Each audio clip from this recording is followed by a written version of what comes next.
spray of fuel. The mixture was ignited and burned rapidly. The back pressure forced the shutters to 6,000 persons.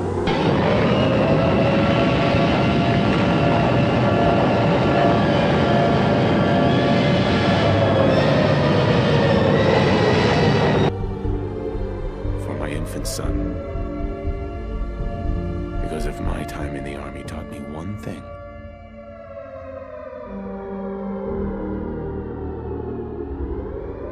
it's that war never changes.